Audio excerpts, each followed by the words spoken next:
नमस्कार साथियों, मैं आपका साथी राजपाल चौधरी स्वागत करता हूं सभी नौजवान और विद्वान साथियों का। सभी साथी लाइव जुड़ जाएं। साथियों, हम राजस्थान के इतिहास में मेवाड़ का इतिहास पढ़ रहे थे। इससे पहले अपनी ऐप के अंदर 2 क्लासें हो चुकी है। ये तीसरी क्लास है और इसकी पीडीएफ भी अपने ऐप में मिल जाएगी। और हमने पढ़ लिया था साथियों, मेवाड़ के जो शासक है मोकल। मोकल जब शासक बनते हैं उसके बाद में मोकल की हत्या कर दी जाती है चाचा मेरा और मेपा पवार के द्वारा। मोकल की क्या कर दी जाती है, हत्या कर दी जाती है। अब मोकल का जो उत्तराधिकारी है साथियों, उसका क्या नाम है। मोकल का उत्तराधिकारी बनेगा, जो अगला शासक बनेगा मेवाड़ का, वो बनेगा महाराणा कुंभा। कौन बनेंगे भाई, महाराणा कुंभा। तो आज की क्लास में हम पढ़ेंगे भाई महाराणा कुंभा का इतिहास। काफी लंबा चौड़ा है, डिटेल से हम पढ़ने का प्रयास करेंगे। सबसे पहले महाराणा कुंभा का हम बेसिक परिचय पढ़ेंगे। तो आप सभी साथी साथ में नोट्स बनाते जाएं। हेडिंग डालें महाराणा कुंभा। साथियों, महाराणा कुंभा का शासनकाल रहा था 1433 से लेकर 1468 तक। 1433 से लेकर 1438 तक इनका शासनकाल रहा। इनके जन्म की मैं बात करूं तो 1403 ईस्वी में महाराणा कुंभा का जन्म होता है। जन्म कब होता है साथियों, 1403 में। इनके पिता का नाम है मोकल। मोकल की हत्या कर दी जाती है चाचा मेहरा, है ना, चाचा मेहरा के द्वारा इनके पिता की हत्या कर दी जाती है मेपा पंवार के द्वारा। माता का नाम था सौभाग्य देवी। माता का क्या नाम था, सौभाग्य देवी। पत्नी का नाम था कुंभलमेर। पुत्र का नाम क्या था, तो इनके जो पुत्र हुए थे, एक का नाम था राइमल और एक का था उद्दा। ठीक है, ये इनके पुत्र है।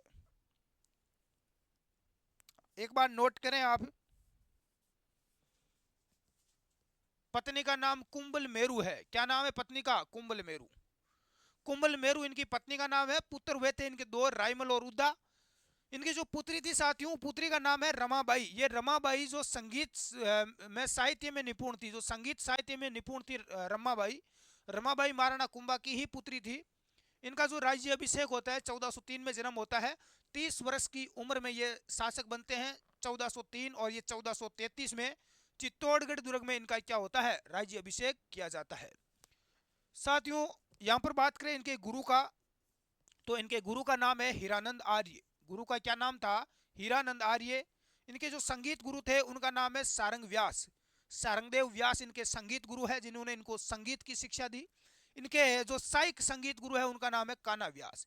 तो ये महाराणा कुंभा की थोड़ी बेसिक जो जानकारी है वो एक बार आप नोट करें। इनका जन्म, पिता का नाम मोकल, माता का नाम सौभाग्य देवी, पत्नी का नाम कुंभल मेरू, पुत्र हुए थे दो, राइमल और उद्दा।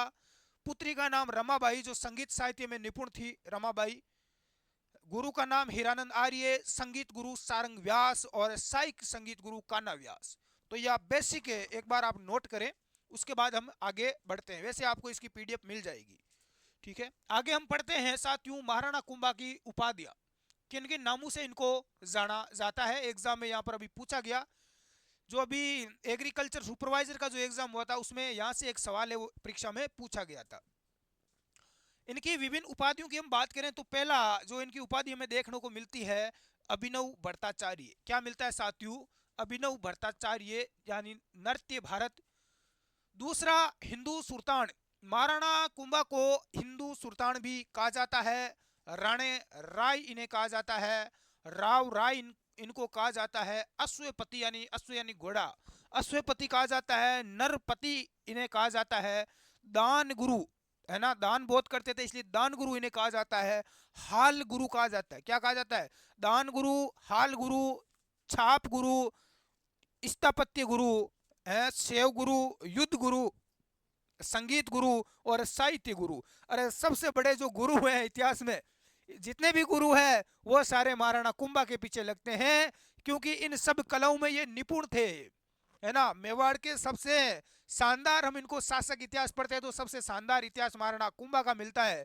कितना इन्होंने देखो निर्माण कार्य करवाया, बहुत सारी लड़ाइयां लड़ी, मेवाड़ की सीमाओं का बहुत ज्यादा इन्होंने विस्तार किया, है ना। सबसे एक तरफ से देखे तो हर तरह से सक्षम ये शासक थे। बहुत सारी देखो इनकी उपाधियां थी, बहुत सारी इनके पास कलाएं थी, है ना, हर चीज में ये माहिर थे। तो ये इनकी उपाधियां हैं। एग्जाम में सवाल पूछा जाता है कि निम्न में से कौन सी उपाधि महाराणा कुंभा की नहीं है, तो आप ध्यान रख लेना, यहां से सवाल एग्जाम में बनता है। संगीत कला में माहिर थे, निपुण थे, संगीत गुरु। साहित्य में माहिर थे तो साहित्य गुरु। युद्ध कला में माहिर थे इसलिए युद्ध गुरु कहा जाता है। सेव गुरु, दान गुरु, हाल गुरु, छाप गुरु, स्थापत्य गुरु, नरपति, अश्वपति, राव राय, राणे राय, हिंदू सुल्तान, अभिनव भट्टाचार्य। ठीक है, उतार लिया होगा आशा करता हूं। आगे बढ़ते हैं दोस्तों। आगे बात करें इनके सैन्य अभियान की। सबसे पहले हम इनके पढ़ेंगे भाई सैन्य अभियान। ठीक है, सबसे पहला इनका हम बात करते हैं। एक तरफ महाराणा कुंभा है, ठीक है, दूसरी तरफ है जो मालवा। मालवा के साथ इनका सैन्य अभियान देखते हैं। मालवा के जो इनके समकालीन शासक है उनका नाम है महमूद खिलजी। क्या नाम है साथियों? महमूद खिलजी। महमूद खिलजी जो मालवा, मध्य प्रदेश के जो मालवा है, मध्य प्रदेश में, यहाँ के शासक थे। इनके साथ में एक युद्ध होता है 1437 में। 1437 में युद्ध होता है जिसे कहते हैं सारंगपुर का युद्ध। कौन सा युद्ध हुआ? तो ये सारंगपुर का युद्ध हुआ था 1437 में। साथियों इस युद्ध में जो महाराणा कुंभा के पिता मोकल के जो हत्यारे थे, अरे इनके पिताजी मोकल की हत्या किसने की थी? चाचा मेहरा पंवार ने की थी। चाचा मेहरा और मेहपा पंवार ने इनके पिता की हत्या की थी। ये सब महमूद खिलजी के साथ में थे, यहाँ पर भाग गए थे। तो उसके बाद में कहते हैं कि कहा जाता है, इतिहास में हमें पढ़ने को मिलता है कि अपने पिता के हत्यारों का इन्होंने बदला लिया था। यानी कि चाचा और मेहरा इस युद्ध में मारे जाते हैं, महमूद खिलजी के साथ में थे। चाचा और मेहरा की हत्या कर देते हैं। महाराणा कुंभा अपने पिता के हत्यारों का बदला लेते हैं, लेकिन यहाँ से मेहपा पंवार है वो अपनी जान बचाकर भाग जाता है। मेहपा पंवार है वो जान बचाकर भाग जाता है। तो ये पहली इनका जो सैन्य अभियान है वो इनके शत्रुओं के विरुद्ध था, जो इनके पिता के हत्यारे थे, चाचा मेहरा और, ठीक है, मेहपा पंवार। तो महमूद खिलजी के पास में जाकर छुपे, तो यहाँ पर इनका युद्ध हुआ सारंगपुर का 1437 में। ठीक है, तो ये पहला इनका सैन्य अभियान है जो आप एक बार नोट करें, लिख लें, एक बार उतार लें दोस्तों।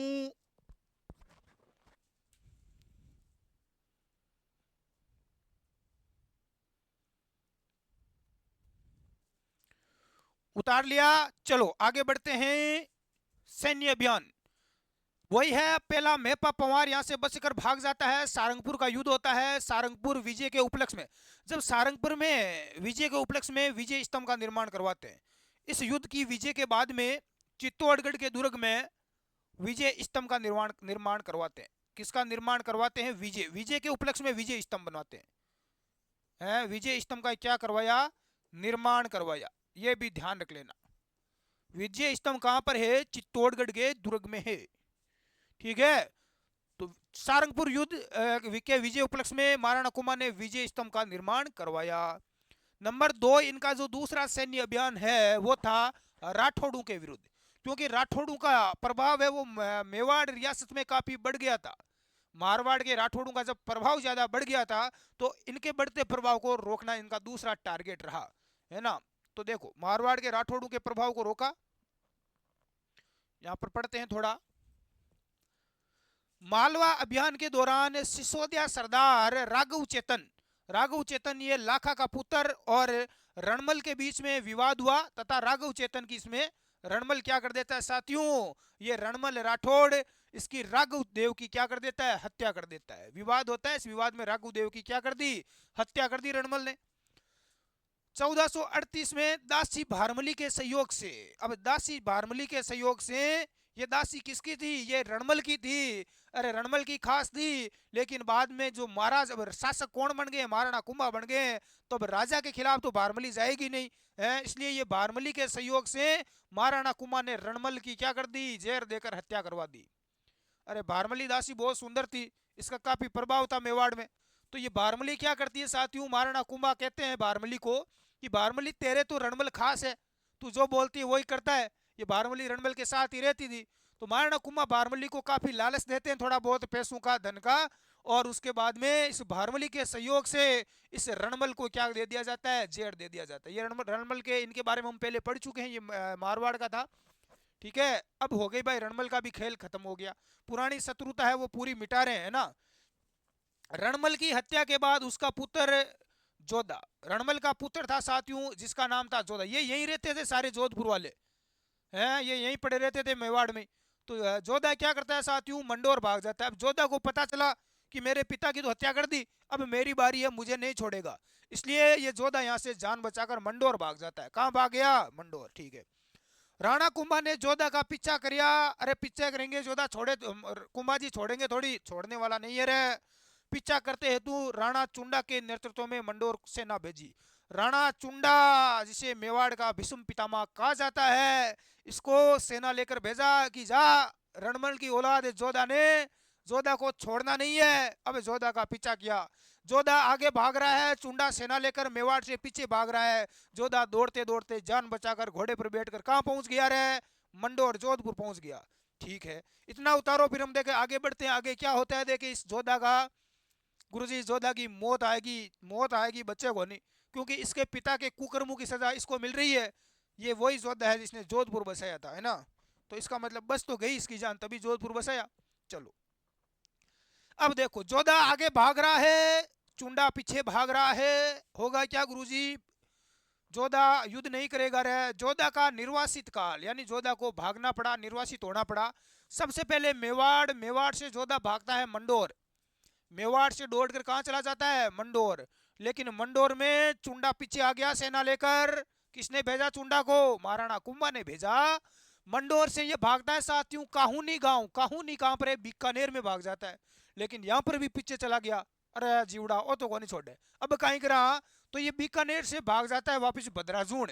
ये भद्राजूण है साथियों जालोर जिले में, है ना। भद्राजूण जालोर भाग जाता है। अठे भी लारे आएगो, अरे मरवाया।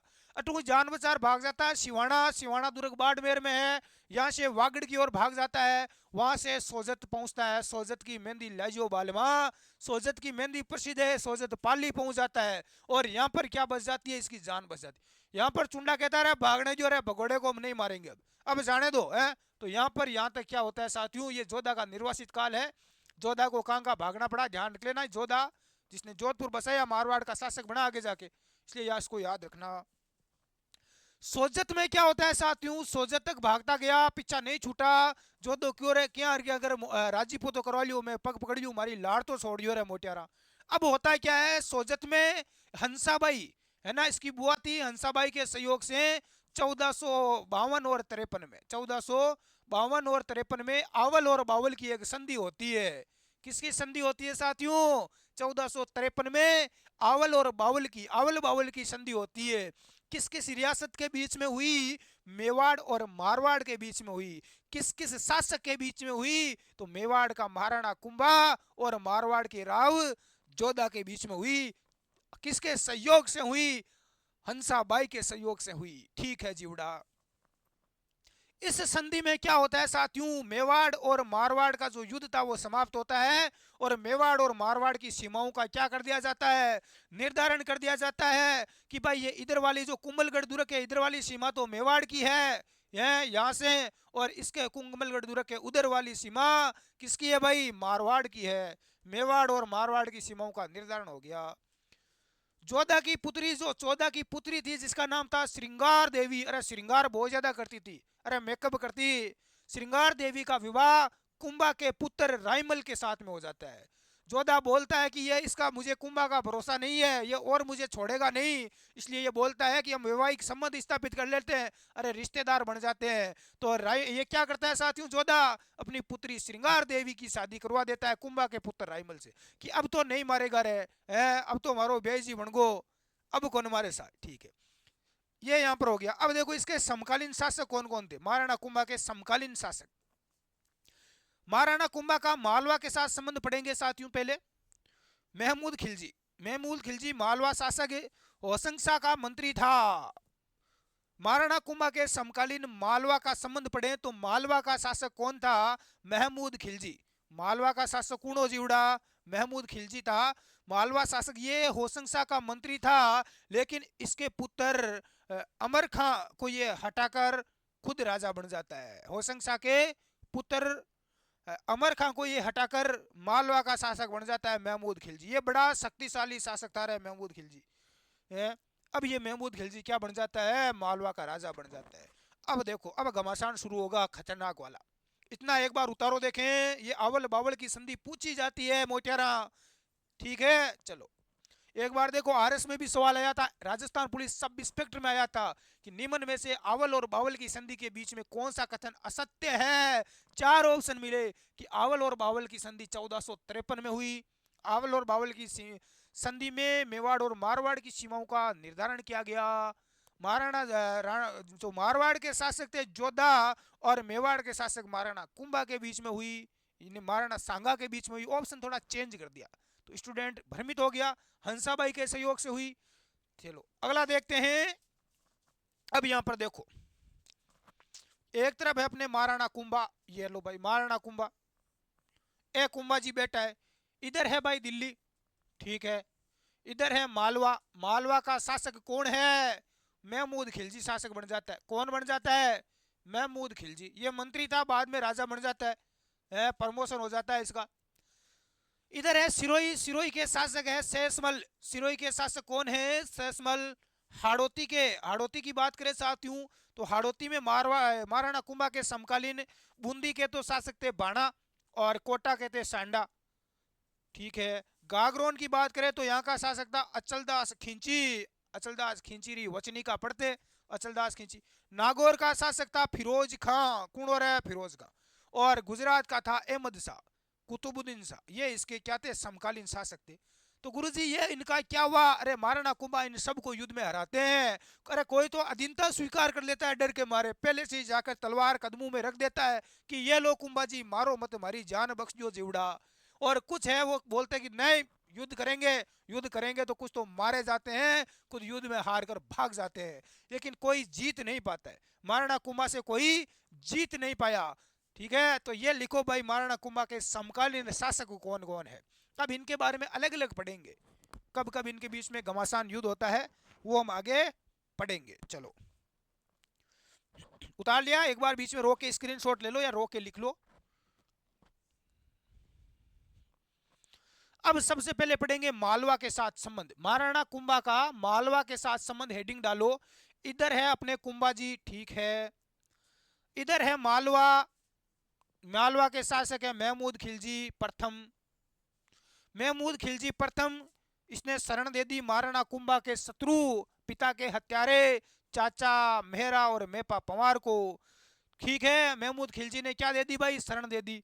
अब महाराणा कुंभा को आगे गुस्सा, अरे रीस आएगी, मनड़े में कर ली महाराणा कुंभा जी रीस, क्यों रे मारा दुश्मन, मारा पिताजी का हत्यारा ने तू शरण दे दी रे। अरे खिलजी, खिलजी ने बोला अरे तू क्या कर लेगा, कि रुक। इनके बीच में साथियों युद्ध होता है, सारंगपुर का युद्ध। इस युद्ध में खिलजी हार जाता है, चाचा और मेरा युद्ध में मारे जाते हैं, मेपा पंवार जान बचाकर भाग जाता है, ठीक है।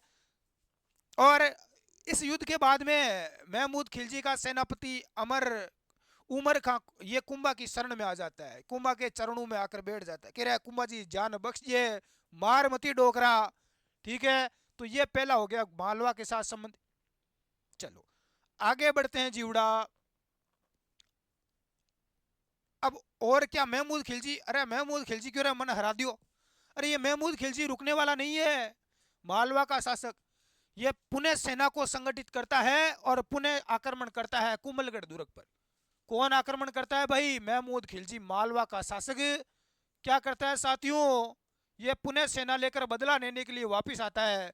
सेना लेकर आता है 1442 में, कुंभलगढ़ दुर्ग पर आक्रमण करता है लेकिन जीत नहीं पाता, इसमें असफल रहा, असफल आक्रमण किया। उसके बाद पुनः सेना लेकर आता है महमूद खिलजी 1442 में चित्तौड़ दुर्ग पर। अरे कुंभलगढ़, कुंभलगढ़ दुर्ग की बात करें साथियों, इसको कभी कोई जीत नहीं पाया था, क्योंकि ये महाराणा कुंभा ने इसका निर्माण करवाया था। सुरक्षा की दृष्टि से बहुत ही शानदार दुर्ग है कुंभलगढ़ का दुर्ग, इसको जीतना इतना आसान नहीं है। इसको केवल एक ही व्यक्ति जीत पाया था, वो था अकबर का सेनापति शाहबाज खां, उसके अलावा कोई जीत नहीं पाया। तो महमूद खिलजी की क्या हिम्मत रहे कुंभलगढ़ को जीत ले, महमूद खिलजी ने बोला रे ये तो नहीं जीत पाई, अभी क्या करें जीवड़ा। तो चलो चित्तौड़गढ़ चलते हैं, कि गढ़ तो चित्तौड़गढ़ बाकी सब गढ़ैया। चित्तौड़ का दुर्ग मेसा के पठार पर इतना देखो सुरक्षित दुर्ग है, क्या इसको जीत पाएगा गुरुजी, मुश्किल है। झूठो सपनों देखे महमूद खिलजी, तो ये भी असफल रहा, इसमें भी नहीं जीत पाता है, महमूद खिलजी हार जाता है। पुणे सेना लेकर आता है, आता है मांडलगढ़ चलो, अरे मांडलगढ़ भीलवाड़ा, पुणे आक्रमण करता है, इस पर 3 बार आक्रमण किया। कितनी बार आक्रमण करता है? 3 बार। 1446 में, 1446 और 1456, लेकिन असफल रहा, नहीं जीत पाया। ये सब देखो महाराणा कुंभा के अधीन है। कुंभलगढ़ पर भी महाराणा कुंभा का अधिकार है, चित्तौड़गढ़ है, मांडलगढ़ है, इन सभी पर महाराणा कुंभा का अधिकार था, नहीं जीत पाया। उसके बाद में महमूद खिलजी सेना लेकर आता है अजमेर, और अजमेर में कहते हैं कि इसने 1455 में विजय होता है। कौन जीत जाता है? महमूद खिलजी जीत जाता है 1455 में अजमेर को। यहाँ पर शासक था गजाधर। यहाँ पर शासक कौन था साथियों? गजाधर सिंह जी। और गजाधर सिंह जी इस युद्ध में पराजित हो जाते हैं। जीत कौन जाता है? महमूद खिलजी जीत जाता है।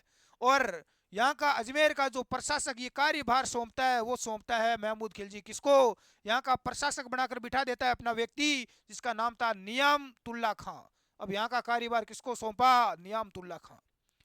अब महाराणा कुंभा जी को पता चला है कि महमूद खिलजी गड़बड़ करे, अजमेर के गजाधर सिंह को हरा दिया है और यहाँ का कार्यभार किसको सौंप दिया है? नियामतुल्ला खां। तो क्या महाराणा कुंभा इसको छोड़ेंगे? कि अरे नहीं छोड़ेंगे। तो एक बार ये आक्रमण लिखो, कब कब हुआ कब नहीं हुआ, बेसिक चीजें ये लिख लो एक बार, फिर हम आगे बढ़ेंगे।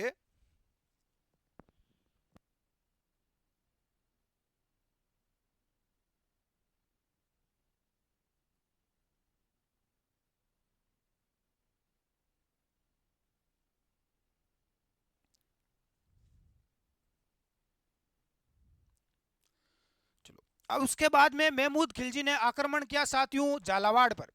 किस पर किया? झालावाड़ पर। झालावाड़ का शासक कौन है? अचलदास खिंची। अचलदास खिंची के ऊपर आक्रमण किया 1444 में, और इसमें भी ये सफल रहा। इसमें भी किसकी जीत हुई? महमूद खिलजी की। तो ये महमूद खिलजी के रिको जिसने अलग अलग जगह यहाँ पर आक्रमण किया उस समय महमूद महाराणा कुंभा के शासनकाल में। चलो आगे बढ़ते हैं। अब देखो, इधर है अपने महाराणा कुंभा और इधर है कोटा। कोटा की बात करें साथियों तो कोटा और बूंदी हाड़ौती जो क्षेत्र है, कोटा के शासक थे सांडा। कोटा के शासक कौन थे? सांडा। महाराणा कुंभा लेकर सेना लेकर आते हैं। सांडा को पता चलता है अरे कुंभा जी आ रहे हैं, तो सांडा बेचारा पहले ही अधीनता स्वीकार कर लेता है, तलवार रख देता है कि रे कुंभा जी मैं युद्ध नहीं करूंगा, मुझे बख्श दो। कुंभा जी कहते हैं ठीक है, छोड़ दिया। उसके बाद में महाराणा कुंभा बोलते हैं बाणा को कि रे बाणा तू, बाणा बोलता है मैं तो युद्ध करूंगा। बोले आजा कर ले। बाणा युद्ध करता है और बाणा इस युद्ध में हार जाता है। तो महाराणा कुंभा कोटा और बूंदी दोनों को जीत लेते हैं। ठीक है।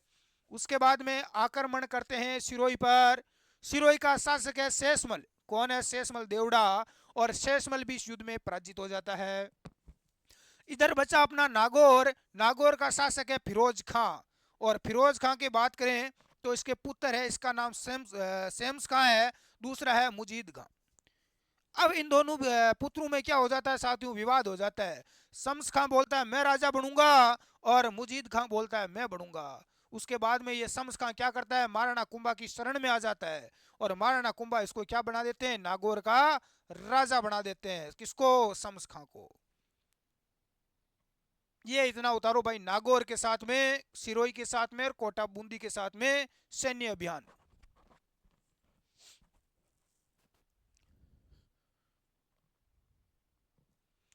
उतार लिया जीवड़ा। चालो सा।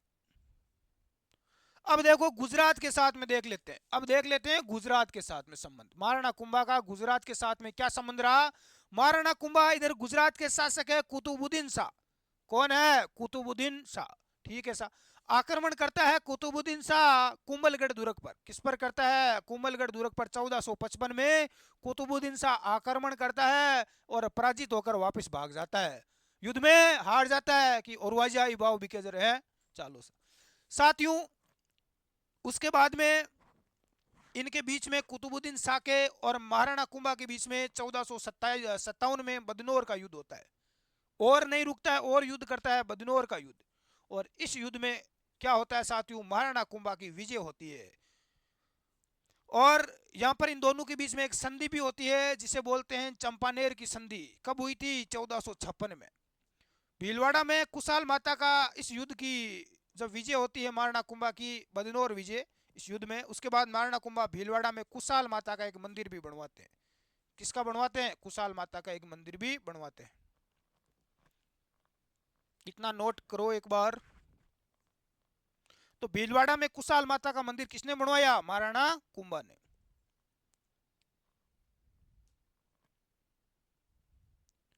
यहां पर देखो, थोड़ा देख लेते हैं। 1437 में खेमकर्ण ने सादड़ी पर आक्रमण किया। चंपानेर की संधि होती है साथियों 1456 में। महमूद खिलजी प्रथम और कुतुबुद्दीन शाह के बीच में होती है। किसके बीच में होती है? महमूद खिलजी प्रथम और कुतुबुद्दीन शाह, गुजरात और मालवा के बीच में। गुजरात के शासक और मालवा के शासक महमूद खिलजी प्रथम और कुतुबुद्दीन शाह के बीच में क्या होती है? चंपानेर की संधि होती है 1456 में। ये दोनों संधि करके क्या करते हैं? एक साथ में महाराणा कुंभा पर आक्रमण करते हैं, लेकिन दोनों हार जाते हैं, युद्ध में पराजित हो जाते हैं। कुंभा तो कुंभा ही है, कुछ मिलने वाला नहीं है। कुंभा ने भीलवाड़ा में फिर कुशाल माता का मंदिर बनाया, है ना। 1458 में शम्स खां व गुजरात की संयुक्त टीम सेना को महाराणा कुंभा ने पराजित किया और नागौर पर अधिकार किया। शम्स खां और गुजरात की संयुक्त सेना को हराया और नागौर पर क्या किया? अधिकार किया। 1458 में आबू के कुंथन देव की सहायता से कुतुबुद्दीन शाह ने महाराणा कुंभा पर असफल आक्रमण किया। ये देखो, कुतुबुद्दीन शाह रुकने वाला नहीं है, आबू के कुंथन देव की सेना को साथ में मिलाया। 1458 में फिर आक्रमण किया और फिर हार के भाग गया। 1460 में मोहम्मद बेगड़ा ने जूनागढ़ शासक मडुलिक पर आक्रमण किया। देखो, मोहम्मद बेगड़ा ने क्या किया? जूनागढ़ के शासक मडुलिक बेगड़ा पर क्या कर दिया? मडुलिक पर आक्रमण कर दिया।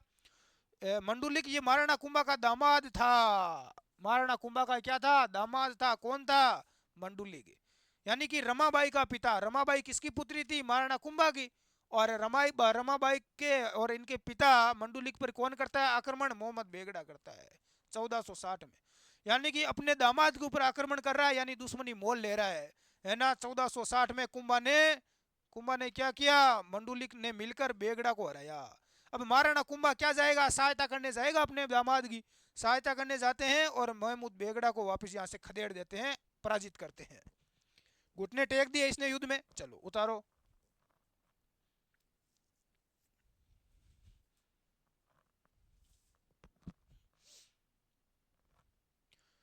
अब आगे हम पढ़ेंगे साथियों महाराणा कुंभा की स्थापत्य कला। एक ग्रंथ है वीर विनोद। ग्रंथ का क्या नाम है? वीर विनोद। ये ग्रंथ लिखा था कवि राजा श्यामलदास ने। किसने लिखा था? वीर विनोद ग्रंथ लिखा था श्यामलदास ने भीलवाड़ा में।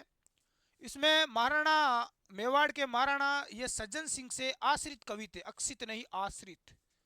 इनके शरण में रहते थे। कौन? कवि राजा श्यामलदास। ये श्यामलदास महाराणा सज्जन सिंह के कवि थे, आश्रित कवि थे। इनको उपाधि दी गई कवि राजा की। देखो, कवि राजा श्यामलदास को कवि राजा की ये उपाधि दी गई थी, जो कि सज्जन सिंह ने दी थी। किसने दी थी? सज्जन सिंह ने। इन्हें कैसर ए हिंद भी कहा जाता है, कैसर ए हिंद भी कहा जाता है। तो वीर विनोद ग्रंथ के अनुसार, वीर विनोद ग्रंथ के अनुसार मेवाड़ में 84 दुर्ग है। कितने दुर्ग है? 84। उनमें से 32 दुर्गों का निर्माण अकेले महाराणा कुंभा ने करवाया था। कितने दुर्ग बनवाए? 32, वीर विनोद ग्रंथ के अनुसार। सारंगपुर का युद्ध वीर विनोद ग्रंथ के अनुसार 1439 ईस्वी में हुआ। चित्तौड़ दुर्ग का निर्माता चित्रांगद मौर्य को कहा जाता है। तो ये चीजें मिलती है साथियों वीर विनोद ग्रंथ में देखने को।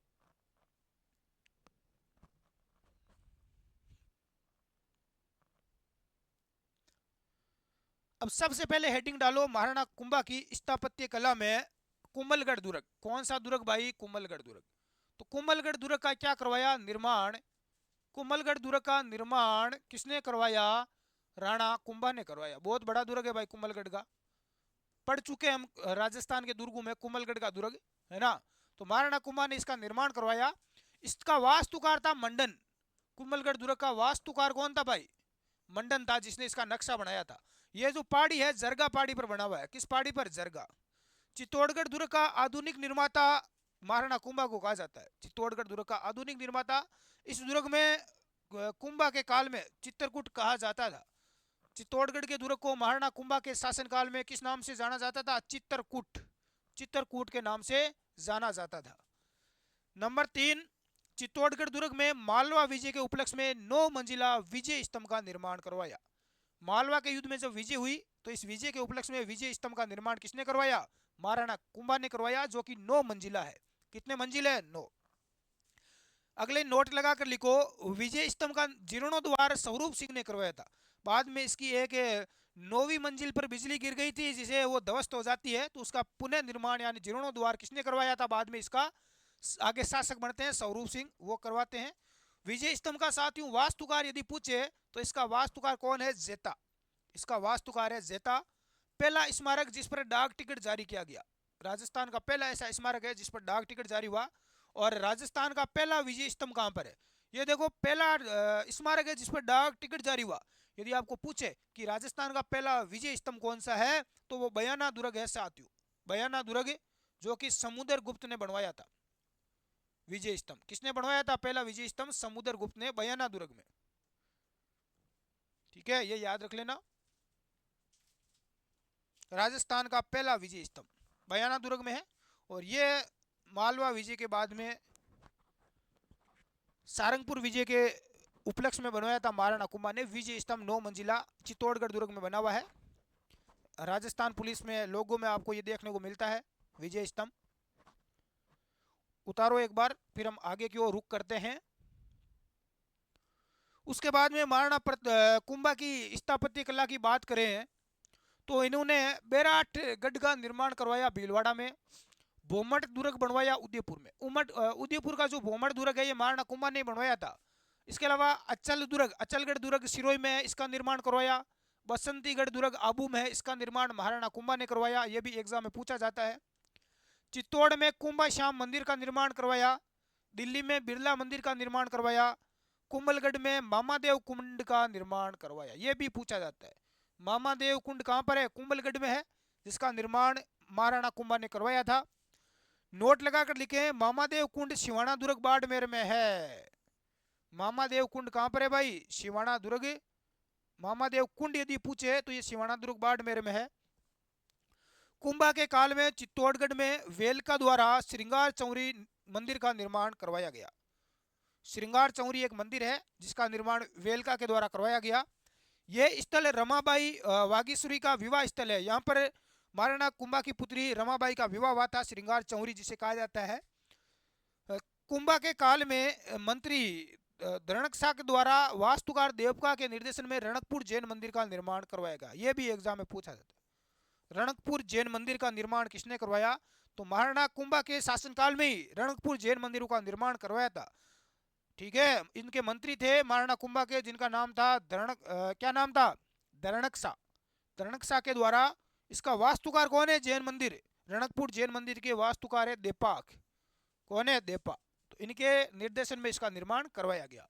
तो ये सारे निर्माण कार्य लिखो भाई महाराणा कुंभा के।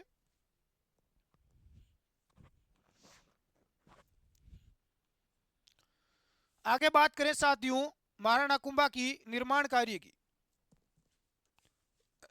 हाँ, इसे देखो चौमुखा मंदिर या स्तंभुका वन इत्यादि कहा जाता है। रणकपुर के जैन मंदिर है जिसमें बहुत ज्यादा खंबे लगे हुए हैं, इसलिए इसे चौमुखा मंदिर, चारों तरफ से एक समान दिखाई देता है। आप मंदिर में किसी भी तरफ से चले जाओ, एक तरफ से आपको दिखाई देगा। चौमुखा मंदिर या स्तंभु यानी खम्बू का वन इसे कहा जाता है। अब महाराणा कुंभा का साहित्य के क्षेत्र में योगदान, साहित्य गुरु इन्हें कहा जाता है।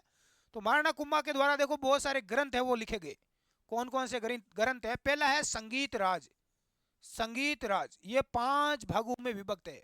ये सवाल कई बार परीक्षा में पूछा जा चुका है कि महाराणा कुंभा द्वारा रचित ग्रंथ संगीत राज कितने भागों में विभक्त है? तो 5 भाग है। पहला है पाठ्य रतन कोश, पहला भाग जिसका नाम है पाठ्य रतन कोश। दूसरा है संगीत रतन कोश।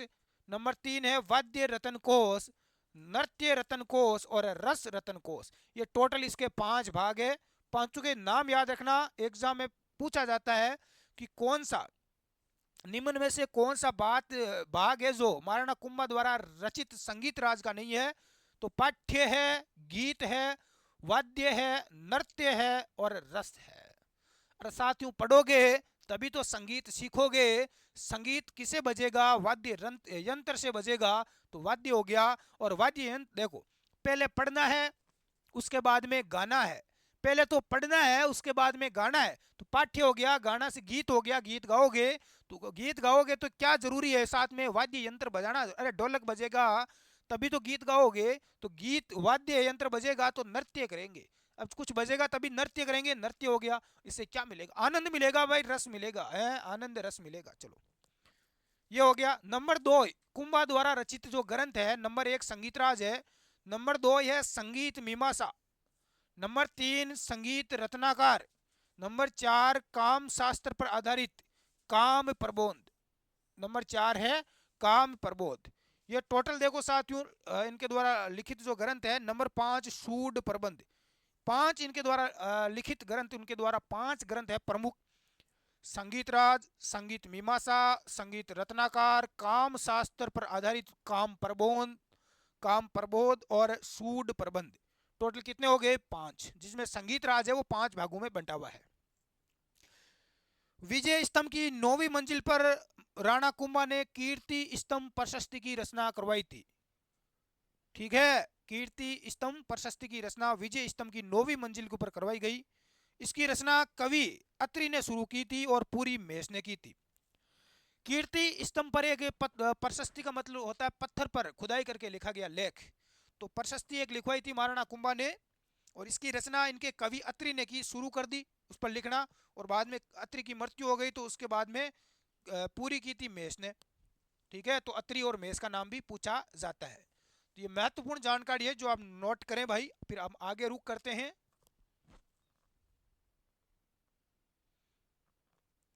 अब देखो, महाराणा कुंभा के दरबार में बहुत सारे दरबारी विद्वान रहते थे। अरे विद्वानों का एक झुंड रहता था बहुत बड़ा, है ना। महाराणा कुंभा खुद विद्वान थे, हैं, एक कुशल सेनापति थे, राजा थे। तो देखो विद्वानों के दरबार में तो विद्वान ही रहेंगे और मूर्खों के दरबार में मूर्ख रहेंगे। तो विद्वान है तो विद्वान रहते थे, जिनमें नंबर एक है भुवन सुंदर, जयचंद्र सूरी, जिनका नाम हम कई बार पढ़ते हैं, सोमदेव, सोम सुंदर, चंद्र सूरी, जैन विद्वान थे। एक शिल्पी था मंडन, नाथा, गोविंद, पोमा, अत्रि भट्ट, मेष भट्ट, दाना, ये सारे दरबारी विद्वान रहते थे। इसके अलावा मंडन, मंडन इसके भाई नाथा ने वास्तु मंजरी ग्रंथ लिखा था। मंडन का भाई था इस मंडन का, जिसका नाम था नाथा। इस नाथा ने वास्तु मंजरी एक ग्रंथ भी लिखा था। इसका जो पुत्र था साथियों मंडन का, गोविंद, इसने भी ग्रंथ लिखे थे, कलानिधि, उद्धार धोरिणी, द्वार दीपिका। और मंडन के ग्रंथों की बात करें तो मंडन के ग्रंथ थे वेद मंडन। ये देखो मंडन, ये राणा कुंभा का दरबारी विद्वान था जिसने बहुत सारे ग्रंथ लिखे थे मंडन के, जो पूछे जाते हैं। वेद मंडन, शकुन मंडन, कोंदन मंडन, जिसमें धनुर्विद्या की जानकारी मिलती है। प्रसाद मंडन, जिसमें देवालय निर्माण की जानकारी मिलती है। राज वल्लभ मंडन, जिसमें 14 अध्यायों में विभक्त है। ये राज वल्लभ मंडल कितने अध्याय? इसमें 14। इस ग्रंथ में आवासीय भवन में राज प्रसादों के निर्माण की जानकारी मिलती है। तो ये साथियों दरबारी विद्वान थे महाराणा कुंभा के दरबार में, अनेकों प्रकार के विद्वान रहा करते थे। जिसमें महत्वपूर्ण हम बात करेंगे मंडन की। तो मंडन, इसका भाई था नाथा, जिसने वास्तु मंजरी ग्रंथ लिखा। वास्तु मंजरी ग्रंथ किसने लिखा साथियों? नाथा ने।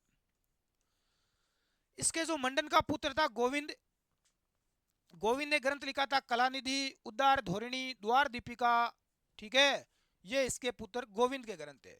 अब मंडन के ग्रंथों की बात करें तो इसके ग्रंथों की बात करें, इसमें एक मिलता है वेद मंडन, शकुन मंडन, एक मिलता है कोंदन मंडन। यदि एग्जाम में पूछा जाता है कि मंडन द्वारा रचित ग्रंथ कोंदन मंडन में क्या जानकारी मिलती है, तो कोंदन मंडन में मिलती है साथियों धनुर्विद्या की जानकारी। किसकी मिलती है भाई? धनुर्विद्या की। प्रसाद मंडन में किसकी जानकारी मिलती है, ये पूछा गया है। प्रसाद मंडन में मिलती है देवालय निर्माण की जानकारी। और राज वल्लभ मंडल में ये 14 अध्यायों में बंटा हुआ है। इसमें आवासीय भवन में राज प्रसादों के निर्माण की जानकारी मिलती है। तो ये सारे आप लिखो एक बार रोक के।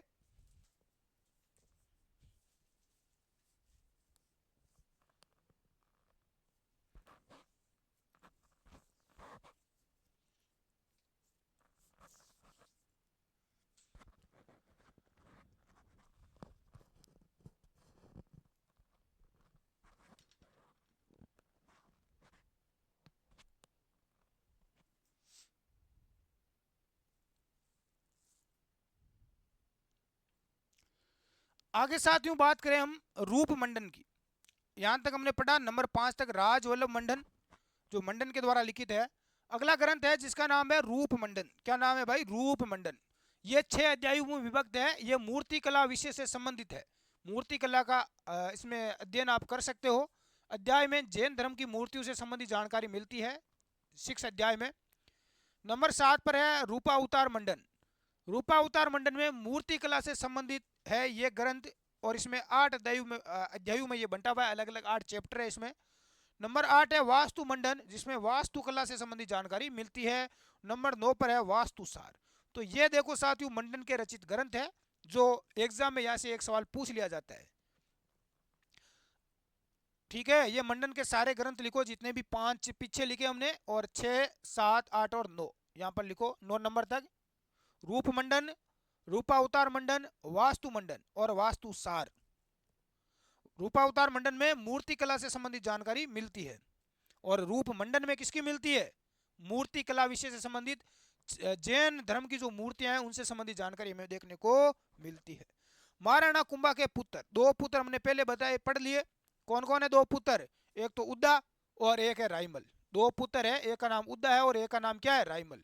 1468 में उद्दा ने महाराणा कुंभा की हत्या कर दी। देखो इतना बड़ा विद्वान महाराणा कुंभा जिसकी हत्या उसकी औलाद ने कर दी। निकम्बी औलाद निकली उद्दा जिसने राजा बनने के लिए खुद ने अपने पिता कुंभा की क्या कर दी रे? हत्या कर दी। तो इस उद्दा को मेवाड़ का पितरहंता शासक कहा जाता है। मेवाड़ का पितरहंता, पिता का हत्यारा पितरहंता शासक कहते हैं। ठीक है, तो मेवाड़ का पहला पितरहंता कौन है?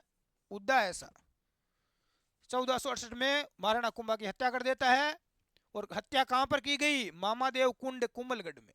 यहां पर महाराणा कुंभा खड़े थे। ठीक है, कुंभलगढ़ दुर्ग में। और 1468 की बात है। अपने राज्य और देश की प्रजा के बारे में सोच विचार कर रहे थे। तभी वहां पर निकम्बी औलाद उद्दा आती है और ये निकम्बी औलाद क्या कर देती है? महाराणा कुंभा को दुर्ग के ऊपर से धक्का मार देती है। कुंभा जी कुंड में गिरते हैं और मृत्यु को प्राप्त होते हैं साथियों। चलो अब राजा कौन बनेगा? अरे पिता का हत्यारा उद्दा बनेगा। कौन बनता है भाई? 1468 से लेकर 1473 तक राजा कौन बनता है? 5 साल तक ये राजा रहा। 5-6 साल तक ये राजा रहा उद्दा। और उद्दा के बाद में फिर उद्दा की हत्या हो जाती है। उद्दा की मृत्यु के बाद में राजा बनता है राइमल, उसका छोटा भाई। राइमल क्या बनता है साथियों? राइमल राजा बनता है। राइमल रहता है 1473 से लेकर 1509 तक। राइमल की बात करें तो इसका दरबारी विद्वान था गोपाल भट्ट और महेश भट्ट। ये राइमल के दरबारी विद्वान थे। गुजरात के शासक ग्यासासा ने इस बार 3 बार आक्रमण किया था इसके काल में। राइमल की पत्नी श्रृंगार देवी ने चित्तौड़ में गोसुंडी की बावड़ी का निर्माण करवाया। ये एग्जाम में पूछा जाता है साथियों। गोसुंडी की बावड़ी कटे जीवड़ा चित्तौड़गढ़ दुर्ग में है और राइमल की पत्नी श्रृंगार देवी ने इसका निर्माण करवाया। ये श्रृंगार देवी कहाँ की थी? अरे मारवाड़ के शासक, जोधपुर के शासक राव जोधा की पुत्री थी श्रृंगार देवी, जिसका विवाह राइमल के साथ होता है और ये गोसुंडी की बावड़ी का निर्माण करवाती है। राइमल की 11 रानियां और 13 पुत्र थे। ध्यान रख लेना, कतई रानियां ही रे जीवड़ा, 11 रानियां थी, कोई बड़ी बात नहीं है उस समय की। और 13 इसके पुत्र थे जिनमें 3 मुख्य पुत्र थे। अब साथियों रानियां हो गई 11, 13 हो गए पुत्र। इतने बड़े परिवार को मैनेज करना संभव नहीं था। तो अब देखो 13 पुत्रों में क्या होगा? अभी लड़ाई होगी, झगड़ा होगा, विवाद होगा राजा बनने के लिए कि भाई राजा मैं बनूंगा, दूसरा बोलेगा मैं बनूंगा। तो इसमें 3 वीर मुख्य पुत्र थे जिनमें आगे जाकर क्या होता है? विवाद होता है, लड़ाई झगड़ा होता है। और उसके बाद में जो राजा बनते हैं वो कौन बनते हैं भाई? महाराणा कुंभा, उद्दा, राइमल, फिर राणा सांगा बनते हैं। जिनका बचपन का नाम क्या है राणा सांगा का? संग्राम सिंह, जिसे सैनिकों का भगनावेश कहा जाता है, एक आंख का राजा कहा जाता है, टूटा फूटा सैनिक कहा जाता है, जिन्होंने खानवा का युद्ध लड़ा था, बाबर को खदेड़ने के लिए भारत से सेना लेकर गया था, है ना। तो आगे हम जो इतिहास पढ़ेंगे वो महाराणा सांगा का पढ़ेंगे। महाराणा सांगा राजा कैसे बनते हैं उससे पहले देखो राइमल के पुत्रों की बात करते हैं। पहला जो पुत्र था वो था जेमल, जिसका नाम जगमाल भी मिलता है। दूसरा है पृथ्वीराज सिसोदिया, जिसे उड़ना राजकुमार भी कहा जाता है। क्या कहा जाता है रे जीवड़ा? उड़ना राजकुमार कहा जाता है। उड़ना राजकुमार इसे कहा जाता है। इस पृथ्वीराज ने क्या किया साथियों? इसकी पत्नी थी जिसका नाम था तारा। क्या नाम था साथियों? तारा, ताराबाई। और इस ताराबाई की स्मृति में इसने अजमेर का जो दुर्ग है उसके चारों तरफ एक परकोटा बनवाया, जिसे इसलिए अजमेर के दुर्ग को क्या कहा जाता है? तारागढ़ भी कहा जाता है ना। तो ताराबाई के नाम पर नाम पड़ा। नंबर तीसरा पुत्र है संग्राम सिंह, जिसे राणा सांगा, इतिहास में राणा सांगा के नाम से जाना जाता है। अरे लड़ाकू विमान, लड़ाकू विमान इतिहास में कौन हुआ था? लड़ाकू शासक राणा सांगा। बोलता था कि मुझे सुकून की नींद नहीं आती है, इससे तो केवल युद्ध करवा दो, लड़ाइयां करवा दो। लड़ाकू विमान था। अब तीन पुत्र जेमल, पृथ्वीराज और संग्राम सिंह, तीनों पुत्रों में क्या हुआ? अब जेमल बोला रे बड़ा मैं हूँ राजा, मैं बढ़ूंगा। पृथ्वीराज कह रहा अरे मैं भी लड़ाकू हूँ, राजा तो मैं बढ़ूंगा। संग्राम सिंह कम नहीं था, संग्राम सिंह बोला राजा मैं बढ़ूंगा। तीनों भाइयों में लड़ाई हो गई। अब क्या करे रे? है अब कौन कह रहे जीवड़ा ब्याह बुंडो। तीनों में जब लड़ाई शुरू हुई तो रायमल जी के ऊपर संकट आ गया परिवार का कि भाई राजा किसको बनावे, ओला तो लड़े माता फोड़े, अब कहीं करा। तो रायमल जी क्या करते हैं, एक पुरोहित को बुलाते हैं और बोलते हैं कि मारी तीन औलादा है, जयमल, पृथ्वीराज और संग्राम सिंह, अमू राजा कुण ने बनावा। तो पुरोहित तीनों की कुंडली देखता है और बोलता है कि राजयोग तो संग्राम सिंह के भाग्य में लिखा है।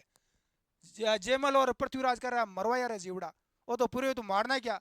माँ कह रहता संग्राम सिंह राजा क्या बन सके है। संग्राम सिंह मन मन राजी हुए रहे के जीवड़ा फोगट में अब राजा तो मैं बनू। अब तीनों भाइयों में लड़ाई हो गई। ज्योतिष शास्त्र के अनुसार राणा सांगा का राजयोग बताया गया। अरे राजयोग तो भाग्य में ही लिखा होता है साथियों, है तेरे भाग्य में राजयोग लिखा है जिसे कोई नहीं रोक सकता, पुरोहित ने बताया। उसके बाद में साथियों सारंगदेव के कहने पर तीनों भाई भीमल, ये कौन सा गांव है साथियों? भीमल गांव। भीमल गांव पहुंचे जहां चारणी पुजारी ने सांगा के शासक बनने की भविष्यवाणी कर दी। अब देखो होता है क्या साथियों, सारंगदेव आ गया बीच में। सारंगदेव रहा लड़ो मती रहा रुको। एक देखो जंगल के अंदर एक चारणी पुजारी रहती है जो कि भविष्य बताती है, तो चारणी पुजारी के पास में ले चलो। चारणी पुजारी जो बोलेगी उसी को राजा बनाएंगे। तीनों वहां पर सारंगदेव लेकर जाता है भाई तीनों राजकुमारों को। जयमल, पृथ्वीराज और संग्राम सिंह को लेकर कहां जाता है? भीमल गांव की देवल चारणी के पास जाता है। गांव कौन सा है भाई? भीमल गांव। चलो भाई, अब तीनों गए कुटिया के पास पहुंचते हैं तो कहते हैं कि कुटिया के अंदर चारणी ही कोनी। अरे चारणी बारे गियोड़ी, अब कहीं करा रहे हैं। तो कहते हैं कि वहां पर एक शेर की खाल पड़ी थी। संग्राम सिंह क्या करता है, उस शेर की खाल के ऊपर जाकर बैठ जाता है, नीचे नीचे बिछाकर बैठ जाता है। और ऊपर एक शिला रखी हुई थी पत्थर, उसके ऊपर जाकर बैठ जाते हैं जगमाल और पृथ्वीराज। देवल चारणी आती है और देखती है कि दोनों राजकुमार तो ऊपर पत्थर की शिला पर बैठे हैं और एक राजकुमार नीचे बैठा है शेर की खाल के ऊपर। सारंगदेव बोलता है कि मेवाड़ के तीनों राजकुमार है, इनका भविष्य बताओ कौन किसको राजा बनाए। देवल चारणी कहती है बताना क्या है, राजा तो संग्राम सिंह बनेगा। अब क्या कुण क्या ब्याह बूंडो जीवड़ा, तीना में कहीं होगी जीवड़ा, लड़ाई होगी। अब जयमल और पृथ्वीराज की माँ कह रहा था संग्रामू राजा बनी जी, हो ही नहीं सके मैं बना सा। अब तीनों में लड़ाई हो गई। जयमल और पृथ्वीराज कहते और राजा बनी किया, कहानी भविष्यवाणी गलत हुई, मैंने जीव तो ही को नहीं छोड़ा। अब तीना में कहीं हो जावे, लड़ाई हो जावे। सांगा दोनों भाइयों से बचकर यहाँ से भाग जाता है और भागकर सेवंतरी गांव में बिद्दा राठौड़ के यहाँ शरण लेता है। साथियों यहाँ पर देखो युद्ध होता है, थोड़ा बहुत लड़ाई होती है। जयमल क्या करता है, तलवार निकालता है और राणा सांगा के ऊपर प्रहार करता है। इससे क्या होता है, संग्राम सिंह की एक आंख क्षतिग्रस्त हो जाती है। संग्राम सिंह की एक आंख फूट गई, इसे एक आंख का राजा भी कहा जाता है। किसको? संग्राम सिंह को। आंख किसने फोड़ी? भाई ने। यहाँ से संग्राम सिंह बोलता है मरा दिया जीवड़ा, छोड़े तो को नहीं दुनू। संग्राम सिंह बेचारा यहाँ से जान बचाकर अपने घोड़े पर बैठकर भाग जाता है और सेवंतरी गांव पहुंच जाता है। कहाँ पहुंचता है? सेवंतरी गांव। और यहाँ पर बिद्दा राठौड़ के पास जाता है, बिद्दा जी बचा लियो, छोटे को नहीं मने। बिद्दा जी कह रहा है बढ़िया माँ माने घर में है। तो कहते हैं कि उसके बाद जयमल और पृथ्वीराज पीछा करते हैं, सेवंतरी गांव पहुंच जाते हैं। बिद्दा राठौड़ को बोलते रहे बाहर निकाल भी नहीं संग्राम ने। बिद्दा कह रहा है मेरे जीते जी मैं बाहर नहीं निकाल सकता। तो कह रहा रुक। तो बिद्दा राठौड़ भी मारा जाता है। दोनों भाई बिद्दा राठौड़ को मार देते हैं। है संग्राम सिंह कह रहे दुष्टि हटी आएगा, ए छोड़े तो को नहीं। संग्राम सिंह वहां से जान बचाकर पीछे के रास्ते से, पीछे की खिड़की से वहां से फरार हो जाता है। इसके बाद ये आ जाता है साथियों श्रीनगर। श्रीनगर कट्ठे जीवड़ा अजमेर में, और यहाँ पर करमचंद पंवार के पास में शरण लेता है। साथियों जब ये श्रीनगर पहुंचता है सांगा, तो ये यहाँ पर थक चुका था, एक पीपल के पेड़ के नीचे छाया के अंदर सो गया। अरे गांव की कुछ पनियारियां पानी लेने जा रही थी, देखा कि एक राजकुमार सुंदर सा बच्चा सो रहा है, ऊपर काला नाग बैठा है, ऊपर अपनी फणकरी ओढ़ो। गांव की पनियारियां चारों तरफ खड़ी हो जाती है, गांव के अंदर हको हो जावे है कि रे एक राजकुमार है, एक सुंदर जो लड़को है जो को पीपल के पेड़ के नीचे सो रहा है, और ऊपर सांप नाग उसकी रक्षा कर रहा है। यहाँ का जो मुखिया था गांव का, जिसका नाम क्या था, करमचंद पंवार। करमचंद पंवार कर रहा है डोडा मरो रकट भीड़ लगाई हो है कि अरे ये तो मेवाड़ का क्या है, राजकुमार संग्राम सिंह है। अरे ये तो रायमल वाली औलाद संग्राम सिंह है। और संग्राम सिंह को कौन ले जाता है साथियों, करमचंद पंवार। संग्राम सिंह बोलता है मार में तो माना बड़ा आ करी। करमचंद बोलता है चिंता मत कर। अब इसका साथियों संग्राम सिंह का पालन पोषण कौन करते हैं, श्रीनगर अजमेर के करमचंद पंवार इसका पालन पोषण करते हैं। और संग्राम सिंह धीरे धीरे क्या होने लग जाता है, बड़ा होता है। पृथ्वीराज विष की गोलियां खाता था, नशा करता था, अरे अमलीड़ो हो शराब पीता था, विष की बहुत गोलियां खाता था, अनेक प्रकार के नशे करता था। तो एक बार इसको विष की गोली खिला दी जाती है, अब पृथ्वीराज की मृत्यु हो जाती है, पृथ्वीराज मारा गया। जयमल क्या करता है, सोलंकी राजाओं के साथ युद्ध करता हुआ वीर गति को प्राप्त हो जाता है। अब पीछे से दोनों भाई मेवाड़ में रहते हैं। पृथ्वीराज थोड़ा नशे का शौकीन था, कोई साथ में जहर मिला के दे देता है, तो पृथ्वीराज की तो हो जाती है मृत्यु। सोलंकी राजा उसे लड़ता हुआ जयमल मारा जाता है। अब राजा कौन बनेगा जीवड़ा, अब राजो संग्राम ही बनी सा। अरे भविष्यवाणी सिद्ध हुई या नहीं हुई, हुई। अब राजा कौन बनेगा, संग्राम सिंह। राणा सांगा के नाम से आगे क्या बनता है, राजा बनता है। तो साथियों अगला हम इतिहास पढ़ेंगे मेवाड़ में, वो पढ़ेंगे महाराणा सांगा के बारे में, जिसे एक आंक का राजा, सैनिकों का भगना वेश जिसे कहा जाता है, टूटा फूटा सैनिक जिसे कहा जाता है। तो आज की क्लास में इतना ही, मिलते हैं नेक्स्ट क्लास में। धन्यवाद, जय हिंद।